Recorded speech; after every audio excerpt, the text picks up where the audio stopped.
So for the first 31 contracts that I've done, I have done $187,350 in sales with a 31% or 30.84% profit margin.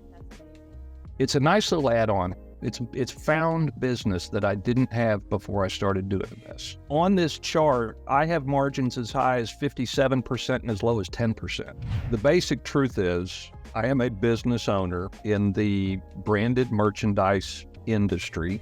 I've been in this business for 26 years. And about a year ago, I started looking into government contracting. I mean, that's the simple 10-second version. We don't need to get into, 510, 195 and hazel eyes and married 30 years. We don't need all that. But that's the basics. It's the branded merchandise or promotional products world. I've been in it since 98.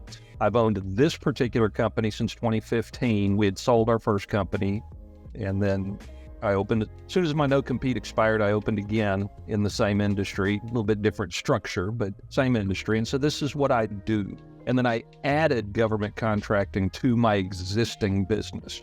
Okay. So how did you go from hazel eyes and married 26 years? You're in branding of merchandise. Right. To government contracting. That's a real good question.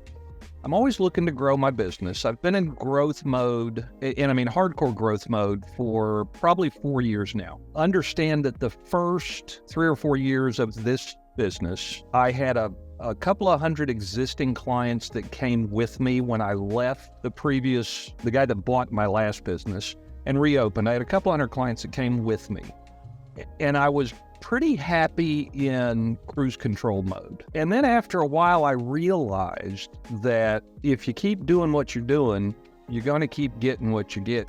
We also realized we're getting closer to retirement age. I'm probably double the age of most of the people on the Facebook page that you do. And I realized if we wanted the retirement that we really wanted to live, I was going to have to go back into growth mode. So 3 or 4 years ago, I started focusing on growth. And one of the markets that popped up, about a year and a half ago, I guess, was not necessarily government contracting, but how can I sell to being an Army veteran? How can I sell to the Army? How can I sell to the military as a whole? From there in my research, it turned into this whole government contracting world.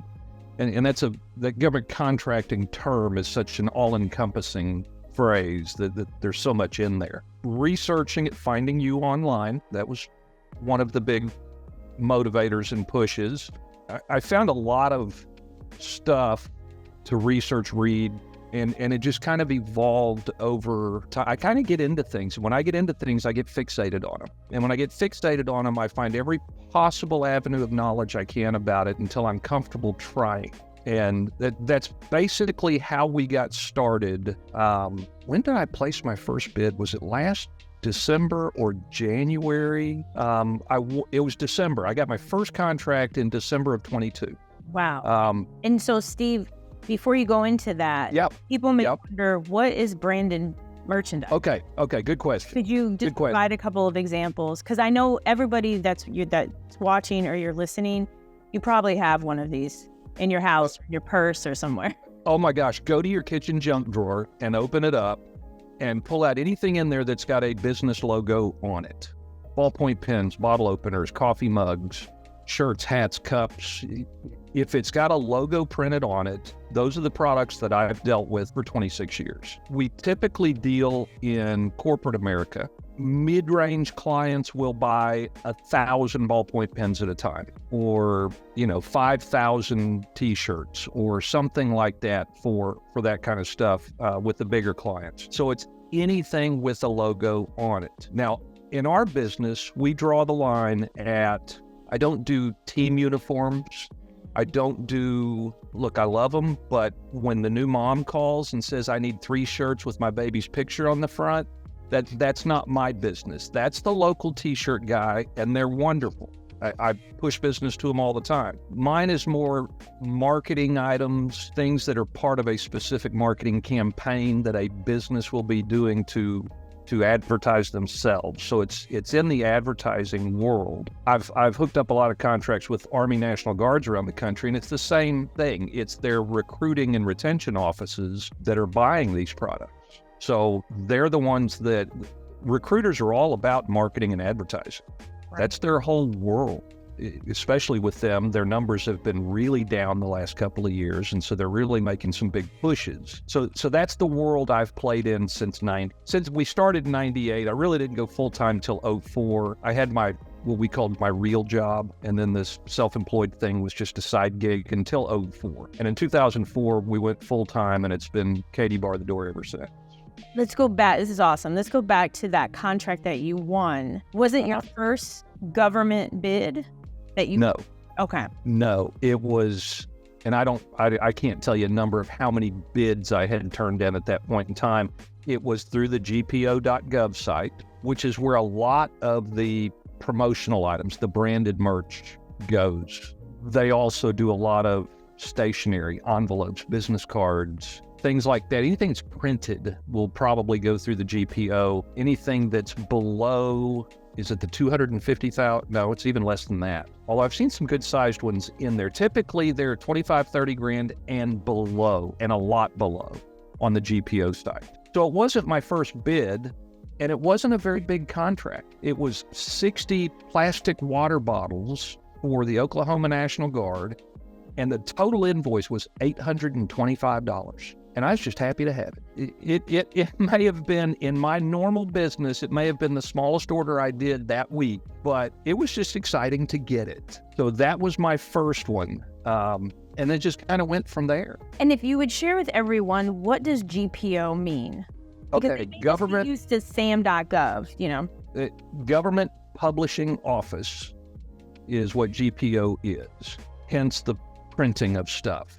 So anything that government agencies, and I'm not real sure what the requirements are. I think it's the ones that are using federal funds. Okay. Because there's a whole different world of state organizations. And all of the National Guards typically go through GPO.gov, and they all get federal funding. They get state funding too, but they also have federal budgets that they're playing with. So GPO's Government Publishing Office, the GPO.gov site, and like all the others, you have to register. You have to go through the whole tap dance to get signed up on it. One of the pluses to the GPO bidding site is the bids themselves are 30 seconds. Once you've established what your cost is, once you know what you're going to pay for the product, then it doesn't take 30 seconds to enter a bid. So it's real quick, and I will on some days.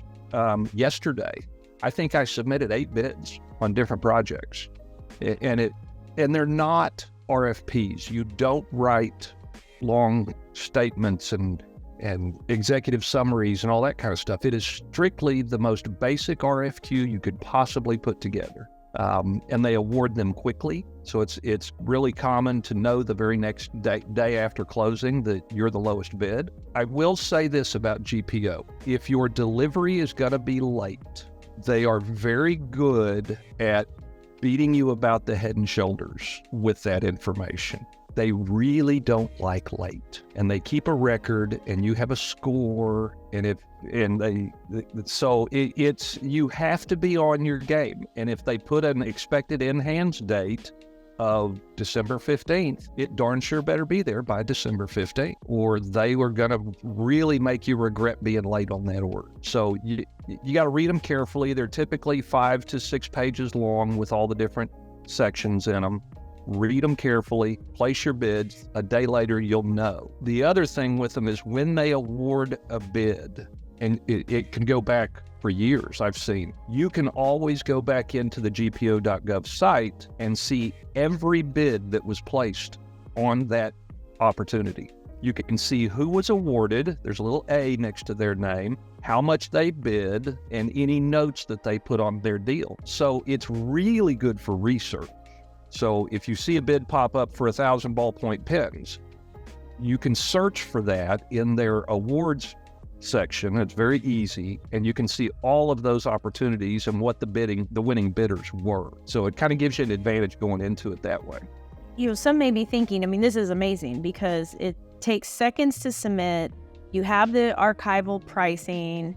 it seems like an easy website to use because Steve was nice enough to join one of my classes and to walk us through it. So some may be thinking, while he's been in this business, he must be creating all this. He must have stockpiles of pens and cups, and you got all these products just hanging out over in some warehouse. Okay, so in this industry, there are somewhere around 3,000 manufacturers who do not sell to the general public. They strictly sell to promotional products businesses like me. We are members of an industry trade organization that allow us to buy from these 3,000 and some odd manufacturers. That said, Alibaba.com does exist. It is I guess risky is the wrong word, but there's a lot of pitfalls in using Alibaba.com. Finding trustworthy suppliers that will do exactly what they say in time is really hard in Alibaba.com. And even though you'll get a quote and a price and a lot of happy talk that everything's going to be smooth, then you get to your in-hands date and they hadn't even shipped it from China yet. So it's a risk. You got to play that game with Alibaba, and it's there. You can do it. I don't use them on most of my GPO bids. I use my industry sources, but there are opportunities, and I have some that I've dealt with for years, some factories overseas, and so I will direct import, and they're listed on Alibaba. Most of the time, I don't process my orders through Alibaba just because I have the relationship built with them already. And so I go, I'll WhatsApp my guy, Jason at the neoprene factory or whatever, and wake him up and say, hey, dude, I need a quote, hurry up. But Alibaba.com is accessible to anybody out there. Anybody can set up and buy from Alibaba.com. And the products are not just branded promotional products. In fact, the products I sell, the branded promotional products, are a very small portion of Alibaba.com. There's millions of other products for anything. I don't know, you get an opportunity for 1,000 coffee makers. Well, Alibaba.com's got them. You go get coffee makers. You can get anything you want through Alibaba.com. You just really have to be careful. You really have to be careful. I will also say this. Alibaba.com always requires the full order. Let me back up. Not the full. Some of them will let you do 50-50, 50 up front and 50 when delivered. Okay. But they still require funding up front. Nobody in Alibaba will give you net 30, period. It doesn't happen. So that's one of the downsides, is you got to be prepared to fund the deal before you secure the bid from an Alibaba source. And what about those, because this is a great point about the funding, those who they're like, oh my gosh, I would love to do this. Is there a place for them that maybe they're not part of the association you're part of, they don't have the same connections? Could somebody come in and potentially bid on some of those opportunities that are out there on GPO? Yeah, they could, but they're going to need to to find some sources for specific product lines up front. And I'll give an example. I don't bid on paper product. I don't do stationery. I don't do envelopes. I don't do business cards for anybody except my good clients that I've already got. I will help them get their business cards, but I don't do paper products. So if somebody out there in Kizzy Land wanted to bid paper products, if they were to pair up with a local print shop that has either digital or offset printing that does that kind of production, then it might be worth them starting to bid on things like envelopes and stationery and wall calendars and those kinds of paper products that are not necessarily branded, like for marketing purposes. They may have a letterhead on them or a return address on them or something. So that's one specific example of what you can look for. They also throw some apparel that is not decorated on GPO.gov. And I'll just real quick, because I keep it on my quick links. I love this because it's so, as someone who I've predominantly over 15 years bid on services, It's just so eye-opening to hear about like the apparel and that like the guard bureau is purchasing all of the items for recruitment purposes. Yep. And I know even recently you won like one of your biggest contracts to date. I did. That was a 5-year, $250,000 contract with it was a National Guard unit who were, and their very first purchase order was $52,000. Wow. Which in fact delivered 2 days ago, about 2 weeks ahead of time. They've got them, and I've already done the invoice through the wide area workflow stuff, and which was my first exposure to that system. That's a different sort of animal, but here's one on GPO right now. It is for scanning service. Scan about 140,000 pages into multiple and single page PDFs and TIFF files. There's 46 boxes that need to be scanned into files. That's in the GPO site. That's crazy. So that's not technically publishing. I guess it is. It's digital publishing. I mean, it's digital publishing, and you could find somebody to do that. There's always... I would think so. Yeah. Tickets, envelopes. Here's number 10 regular envelopes. Here's pamphlets, brochures. I mean, I did 30,000 Smokey the Bear magnets for the U.S. Department of Agriculture a couple months ago. So if any of you go to a state park and buy a Smokey the Bear magnet, it came from me. So, I mean, it's just neat opportunity. Here's another scanning, totally different, another scanning project. Let's see how many they got on that. 197,000 pages that need to be scanned in on an 8.5 by 11. It's a real simple little project for somebody that can figure that out. I'm too old to even try. I'm not messing with new scanning, and heck, I struggled with the Bluetooth to get on this call. So it's one of those deals. GPO offers lots and lots of opportunities, and they're quick, easy, and if you miss it, you know immediately why and how much you missed it by, which is excellent education. So GPO is a great one. Now, they are not my sole source of contracts that I've won. They're probably half of the contracts I've won. The rest are, let's see, there's a big city. I guess I can say it out loud. Cleveland, Houston, Columbus. So state. So the other half are state? Cities and states. New Orleans, Maryland Department of Transportation. Most of these are bidding opportunities that I have stumbled onto when I'm online searching for stuff. So do you go do you have like a subscription so you can find, or you literally? I do now. Okay, I was like, that seems like a lot. Yeah, over the last, I guess for the last 4 or 5 months. Now mine, the one I use is governmentcontracts.us, I think. Yes. Okay, there are a number of them out there, and this is the only one I've tried, so I can't say one is better than the other. There may be others just as good. But every morning when I get to the office, 5:30 in the morning, I walk in my office, I pull up my emails. That's the first email I see.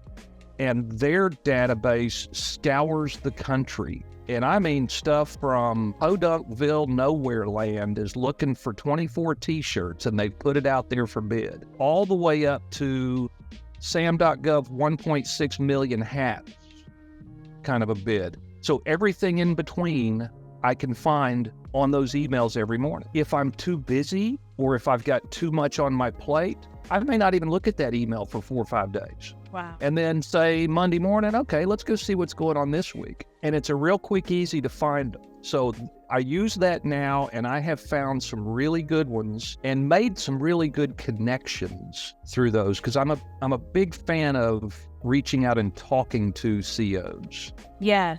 I think there's this mystique that these COs are these very stern, very all-knowing, very professional in their government outfit kind of, and they're just people. And some of them have been very drab, boring, and some of them have been super funny and great to talk to, and it's just like the general public. So I'm a big fan of that, and I've made some really good connections calling the COs on some of those that I found through governmentcontracts.us. So that's a big push. And so then their phone number is listed for the contracting officer, for the CO on that website? Well, not on the government contracts, but once you click the link for the opportunity, and then you get into the actual bid opportunity itself, whatever platform it's on, then you can always find the CO, the contact there. Most of the time, have I ever not seen a phone number? They always have the email. You can always email them. I've discovered that's worthless about 50% of the time. Phone calls are always good. So, but whether it's government contracts or any of the other ones, and I don't know the other ones, thing is you set your keywords. When you subscribe to that government contracts and any of the other ones, you set your keywords. And so it's not flooding me with, we need 6 fighter jets or 27 AK-47s or whatever. I mean, it's just stuff that fits my keywords. And so it kind of keeps it narrowed down for me. I may see 20, 25 opportunities a day that come through that deal. So there's a lot. And then for this line of business, which is fascinating, I didn't even think in terms of state and local. I just sometimes get so fixated on federal. Are there these type of opportunities on Sam.Gov? I have not found any state. I don't know where you draw the line, Kizzy. There is a huge bid, a full RFP. I think mine was 32 pages that I submitted for the Maine Army National Guard. And I submitted that, my gosh, several months ago. It was, where's Maine? I submitted it in July. And as of this morning, when I made contact with them, it has still not been awarded. But that was on Sam.Gov. So I'm not sure where the line is drawn, whether it's going to be on Sam or not. Most of, if not all of the state and local stuff that I've bid on and won has not been on Sam. So City of Cleveland, New Orleans, Houston, all of those, none of those have ever been on Sam.Gov. They run their own bidding platform.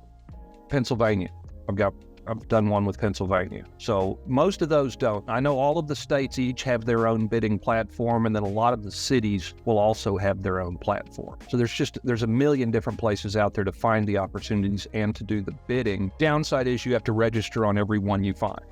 It just takes a little time. And I believe, for all my amazing GovCon winners, that you can check out your local SBA, as well as for those of you who are service disabled, veteran-owned, or veteran-owned, there are some veteran organizations where they may offer for free you having access to a portal very similar to the one Steve's describing. My PTAC just emailed me that. He's at the UT Arlington. He, like me, he's a disabled vet, and they have a program called Bid Match, and it matches like Bid Match. Oh, okay, this is different. Okay. Bid Match matches your keywords to opportunities. Now, it's not free. The one he's telling me about is not free, but I think it was $300 a year, which is, it's pretty cheap. Yeah, it is. Right? That's pretty cheap. And because I've got the government contracts one that I use, the .us, I'm pretty happy, so I'm not going to drop that extra $300 a year and have 2 of them to compare, because they will pull they will pull the same stuff. But going to, if they have not called their PTAC or their whoever they've used as an advisor when they first got started, a lot of those do offer that. And it's a great service. It saves you hours and hours and hours of searching, which quite frankly, I'm just not going to do. I don't have time for that. Yeah, nobody has time for that. No. And also what's nice is I've found at the state and local level, the other benefit of using those different subscription services, it directly will take you to the state listing sometimes, and then just follow the instructions. One state may say you upload, another state may say something else, but at least you're focused. So especially for those of you watching where you're interested in selling products or getting into the paper or scanning documents, and you want to also expand into the state level, then you're laser focused on that. You're not getting construction and janitorial for that state and all different kinds of things. And the other thing is you don't have to live in that state or be registered in that state to win work. Because where are you again, Steve? I'm in Texas. And you said you did work for Pennsylvania. Oh, I've done work for Hawaii. It's none of them, it doesn't matter. Now, I will say this. There are a few of them that in a bidding environment, they give a couple of bonus points if a bidder is registered within that state. You can bid on any of these projects. Now, there's another bonus when you get registered on these individual state or local sites. Most of them, the vast majority, also have a section where you can put your keywords in. And once you're in there, from that point on, you'll get an email from that state if there's a bid opportunity that fits your keywords. So I get them all the time from some of these other, like Columbus and Philadelphia and Houston. I get emails directly from their procurement departments because I'm registered in their platforms. So it's just an extra bonus. And it's really kind of cool just to pop open an email, see what they're selling. And if I know what the products are, within 10, 15 minutes, I've already done my bid, submitted, and I've forgotten about it. I move on. And now I keep a spreadsheet of every bid I submit and track them. So I do put it in that. But it's an infinite number of opportunities out there if you know where to go look and how to get registered on those sites. And people always want to know, what is your, just a range of your profit margin? Because I'm a spreadsheet guy, I am a spreadsheet guy. So for the first 31 contracts that I've done, I have done $187,350 in sales with a 31% or 30.84% profit margin. That's amazing. It's a nice little add-on. It's found business that I didn't have before I started doing this. So it's really kind of nice. I mean, oh my gosh, this is so good. And especially because of the state and local, if you really wanted to, or for people who are watching, you could get to the point where, okay, this is the process, and you bring people on to find and submit. Sure. There's so many. I can only imagine. How many opportunities. Everybody. Edmond, Oklahoma. I bid on their stuff all the time. Hadn't won one yet with them, but I bid on their stuff all the time because it just popped up in my feed. And why not? I'll bid. Now, on the profit margin, Kizzy, I think it's important that people understand on this chart, I have margins as high as 57% and as low as 10%. So it's going to vary wildly. You can't just say all of my bids are at 30% margin and I'm going to win a bunch of stuff. You have to do your research on what old contracts sold for, where your costs are now. Another one of the downsides to this is all of these bids must include all fees, including any shipping costs to get them to the final destination. So in addition to the costs of whatever products you're selling, you're going to need a firm shipping estimate that you can roll in there. Because if it costs more than that, when it's all said and done, it comes out of your pocket. So you got to keep all that in mind when you're doing these. And how does GPO pay you? So there is a very specific checklist or table of contents, as it were. There's 4 or 5 documents. I have to download a barcode page from their system. It's just a single page with a bunch of barcodes on it. It's exactly what it sounds like. So I put the barcode, my printed invoice, copy of the actual purchase order they sent me, and then proof of delivery. Now, here's the funny thing with GPO. To submit your invoice package, you have to fax it. You cannot email. They do not have a digital system to input it into. You actually have to fax your invoice package into them for it to get into their system. Oh, okay. It's still 1995 somewhere. So you still have to fax to GPO. 84. Now, I will say this. I often put a discount on my terms with GPO contracts. I'll put a 2% 20. So if they pay me within 20 days, I discount the whole package by 2%. I will often do that. If I win a contract and it says 2% 20, they will take advantage of it, and I'll have my money in 20 days. If I don't put that on there, if I don't put a discount on it so it's normal net 30, I have my money in 30 days and it direct deposits into my account. So they are good at paying their bills if you dot the I's and cross the T's. And I know with my main company, we have a electronic fax where you send it via email and it comes out as a fax. So I don't want anyone to envision like you have to go get a fax machine and you're like over there feeding it paper. Oh, no. There are more modern ways, but to Steve's point, it's about you're going to get your money. And especially, even though there's the swing, this is still an awesome market to be a part of, because I know for some of the opportunities you've shown, there's only a handful of bidders. It's not like 100 people are bidding on customized hats or pens or things like that. Most of mine, if I pull the abstract and looked at all the bids, most of them are between 7 and 15 different companies bidding on these projects. Some of them as few as 4, some of them as many as 20 or 25, but that's rare. Most of them between 8 and 15. Now, it's funny because as you study these, there's 2 in particular. I'll find them one day. There's 2 in particular that win an awful lot of bids. They win a lot, but because I know what the import prices are, I know what their margins are. And I'll be straight up, Kizzy, I don't care to win orders where I've got $10,000 of my money pre-funded to a vendor where I'm going to make 10%. It's just not, because it may take 2 or 3 weeks or 4 weeks or even 6 weeks to get the product done and delivered. So you're out 6 weeks there plus the net 30 before you get paid. So I'm out 2.5, 3 months on my money for a 10% return. And if I happen to screw up one little thing, or even worse, what if UPS screws up one little thing? Wasn't even me. Then my money suffers. So you got to figure out what your threshold for pain is and what you're willing to do with your money.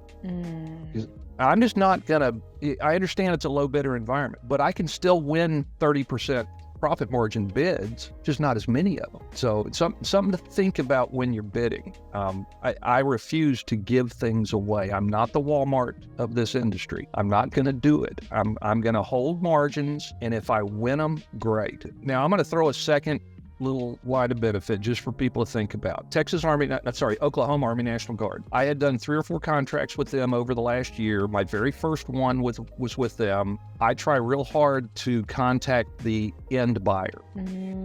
And I was able to do that with art proofs and emails and a phone call. This is 9-10 months ago. Well, before the end of the fiscal year, I get a phone call from this guy. And he said, "Hey, Steve, we're just about the end of our fiscal year and I have to spend X dollars before the 1st. If I order this from you today, can you invoice me this afternoon?" Yeah, I guess so. So, it was a no bid environment. It was just an order sent to me, and it was probably a $12,000 order. And so you get those deals, you build those relationships. And so that when they get the opportunity to go around the bidding environment, because quite frankly, a lot of these agencies don't like putting bid packages together. It's a lot of work on their end. They would much rather pick up the phone and call you, and when they can, and just place the order over the phone or email. So you build the relationships over time, and that's what you get to. You get to the BPAs with Texas Army National Guard and with New Jersey Army National Guard. You get to those long-term contracts, which are more than just future money. They are business assets as you grow your company. Business assets, when you go to the bank to establish a line of credit, you can show them, I have a 5-year BPA with whoever, and it gives you extra credit, extra credibility when you're going looking for those larger chunks of funding. So it's all about the relationships. It's all about it. It is. I mean, because people always ask, how do I get a micro purchase, or how do I get this? And there's no website. There's no micro purchase dot whatever. I know for us, it's always been relationships. Hey, can you provide this? Great. I have $10,000. I have $2,000. I have $25,000. Then they'll decide, will you take a card? We'll just run it through ACH. It's through that. And then for those of you unfamiliar with BPA, it's blanket purchase agreement. And the benefit is, so for many of these, Steve delivers. He provides a thing, he's moving on to the next one. With the blanket purchase agreement, it can be up to potentially 5. Some blanket purchase agreements are 10 years, where he's throughout those years providing a variety of things, or maybe the same thing. So then it's giving him ongoing revenue. He's able to show the bank, look, I have this ongoing contract, not just like a several one and dones. And it's greater value. Plus, it gives you so much runway, Steve, to further grow, because they may want another BPA, or they may expand your BPA. And do they? Sure. have they issued these through SDVOSB with you, or how were these? One of them was through NDVSB, which is exclusively serving military installation. That's what they do. And so one of them was through NDVSB. One of them was through the relationship I built winning some of these cheap little GPO bids. And I actually started the conversation after the third delivery on time, just like they wanted it. I knew they were happy. We kind of built this relationship via email and a couple of phone calls. And I just asked him one day, I said, "Hey, dude, when can we talk about a BPA?" And he said, he kind of chuckled. He said, "That's really funny because I talked to my commanding officer this morning about issuing you a BPA, and we're trying to figure out the details on it." It took another couple of months, but they have some leeway on those BPAs. There was one particular state that wanted to give me one and could not because I am not 8A. And their state law required that it go, if you're going to give a BPA, then it has to go to an 8A certified business. I am service disabled vet. I'm Texas Hub, which is historically underutilized because of my veteran disability status, but I'm not 8A. And so I still win bids from them, but they've continued just to post all of their projects out for bid instead of giving a BPA. That makes BPAs that's what I want. I want as many of those BPAs as I can get. I mean, that's just money, long-term money in the bank, and will help me sleep better at night. No, that's great. I love this. And Steve, how can people get in contact with you? Because I know they're going to be like blown away. I know most, because I was the same way, didn't even realize this whole world existed, or maybe y'all are not like me. You knew. But how can people get in contact with you, Steve? Okay, so there's a couple of them I've been messaging with. I mean, today and yesterday and all that. So I'm on your page periodically, and they can just Steve Graff. I'm under my regular name. They can Steve at greenmonkeypromotions.com. So Green Monkey Promotions is my company that we opened in 2015. You can find me there. You can go to my website and hit the contact us. I've got a LinkedIn. I don't play LinkedIn very often because I just don't. It's just not my thing. I'm pretty easy to find. I don't hide. I work a lot, 60, 70 hours a week, and I fish and I fly and I do those types of things, but I'm pretty easy to find if you need. And I'll help with what I can and try real hard to answer questions. But if I don't know the answer, I'm going to tell you, hey, I just don't know. I'm not the one to ask. So I'm going to try real hard not to give anybody any false info that I just don't know the answer to. No, and Steve is a gem because he's always super helpful in the Facebook group. And just you can just tell through the interview, all my amazing GovCon winners, y'all know, Steve is really kind. And so what I want to do before I kind of end and thank you so much is just like, again, emphasize you epitomize the importance of research, doing your due diligence, getting into the space where most people aren't. Because you could have said, oh, whatever, I'm not going to bid on anything with the government. But you are. And the relationships, those relationships, hands down, it makes a difference. Picking up the phone. An email is easy. We all can easily dismiss an email, but a phone call is so different. And also, don't be afraid to leave a voicemail message. I know most people don't, but don't be afraid to do that too. So again, thank you so much, Steve. I'm so excited that you're here. And for everyone who watched, the link for the Facebook group will be below. Also, check out profitablecontracts.co. And don't forget, everything is possible. Bye-bye from Mexico.